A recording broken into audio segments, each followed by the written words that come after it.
રાજકોટના ઉપલેટા તાલુકાના ભાયાવદર ખાતે બોલિવૂડના પિક્ચરો જોવા દ્રશ્યો સર્જાયા. નશામાં ધૂત થાર ચાલકને દબોચાયો. પીઆઈએ રિવોલ્વર તાની. જામનગરના શખ્સનો રોડ પર આતંક જોવા મળ્યો હતો. રસ્તામાં 4-5 વાહનોને અડફેટે લીધા બાદ પોલીસ વાહનને પણ મારી ટક્કર.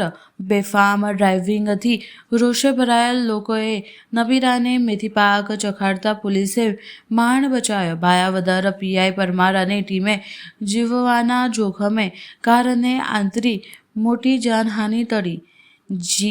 J10 પાસિંગથી થાર લઈને નીકળેલા મહેન્દ્રસિંહ જાડેજાની ધરપકડ. શેડવડાને પોલીસે સોંપ્યા. પોલીસને જોઈને પણ ગાડી ન રોકી અંતે રિવોલ્વરના નાડે જ થાર થોભી.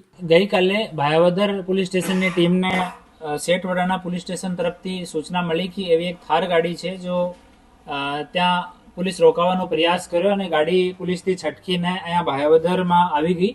તો ભાયાવદર પોલીસે એના માટે બેરિકેટિંગ કરી ગાડીને રોકવાનો પ્રયાસ કર્યો. તો ભાયાવદર શહેરમાં આ ગાડીને બેફામ ભગાવવામાં આવી અને અમારી પીસીઆર અને પીઆઈ પોતે જઈને અને ગાડીવાળાને કાબૂમાં કર્યો.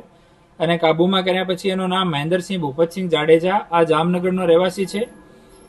ઓર એની સફેદ કલરની થાર ગાડી JJ10 EC 7215 આ ગાડીને ડિટેન કરવામાં આવી. જોકે એવો મામલો જામનગર પોલીસે એને ફોલો કરતી હતી તો આની સ્ટેશન ડાયરીમાં નોંધ કરવામાં આવી અને આ માણસ મહેન્દ્રસિંહ ભૂપતસિંહ જાડેજાને અને ગાડીને જામનગર પોલીસને હેન્ડઓવર કરવામાં આવી છે અને ત્યાં શેઠવડાલા પોલીસ સ્ટેશનમાં એની આગળની કાર્યવાહી ચાલુ છે.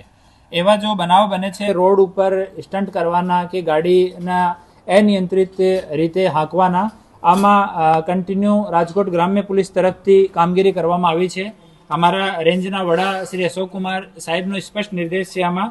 તો આ નિર્દેશ મુજબ અમે લોકો છેલ્લા 4 મહિનામાં 13,000થી વધારે કાળા કાચની ગાડીઓ ઉપર કાર્યવાહી કરવામાં આવી છે અને છેલ્લા વર્ષ દરમિયાન 3,380 જેટલી એવી ગાડીઓને ડિટેન કરવામાં આવી છે અને આરટીઓ ચલાન કરવામાં આવ્યો છે.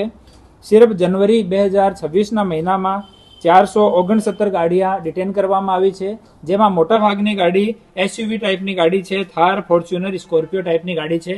અને હાલ પણ અમે લોકો પૂરી જેટલી SUV ગાડીઓ છે એની પોલીસ સ્ટેશન વાઇઝ એક લિસ્ટ તૈયાર કરવામાં આવી છે અને તમામની ચકાસણી કરવામાં આવશે. જે કોઈ લોકો કાળા કાચની મોડિફાઈડ નંબર પ્લેટ, વગર નંબર પ્લેટ અને બેતરતીબ રીતે અને અનિયંત્રિત રીતે કોઈ ગાડી ચલાવશે તો એના વિરુદ્ધમાં કડક કાયદાકીય કાર્યવાહી કરવામાં આવશે.